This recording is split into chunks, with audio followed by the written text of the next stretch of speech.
문재인 정부 때 만들어진 대북전단 금지법으로 접경 지역에서 풍선 등을 통해 대북전단을 날리는 행위는 처벌을 받게 됐죠. 3년 만에 헌법재판소가 표현의 내용을 제한하는 결과를 가져온다며 위헌 결정을 내렸습니다. 김기범 기자가 보도합니다.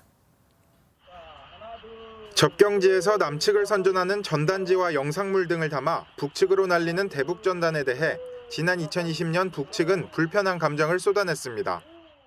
쓰레기들이 저지른 반공화국 비라 살포 행위와 이를 묵인한 남조선 당국의 처사는 추상적인 위화분식으로 어물쩍게 넘어갈 수 있는 문제가 아니다.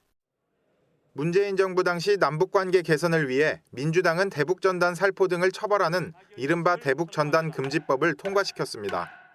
북한 인권단체 등은 지난 2020년 표현의 자유를 침해한다며 헌법 소원 심판을 청구했고 3년 만에 헌법재판소는 이들의 손을 들어줬습니다.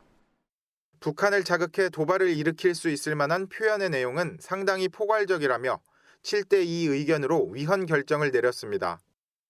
전단 등 살포를 금지하면서 미수범도 처벌하고 징역형까지 두고 있는데 이는 국가 형별권의 과도한 행사라 하지 않을 수 없습니다. 김기영, 문영배 재판관은 전단 살포 등 표현 방법만 제한할 뿐 표현의 내용에 대해서는 제한이 없다며 반대 의견을 내기도 했습니다. 헌재 결정으로 대북전단 살포 행위를 처벌하는 조항이 즉시 효력을 잃게 됐고 정부 역시 관련 법 개정에 곧 착수할 것으로 보입니다.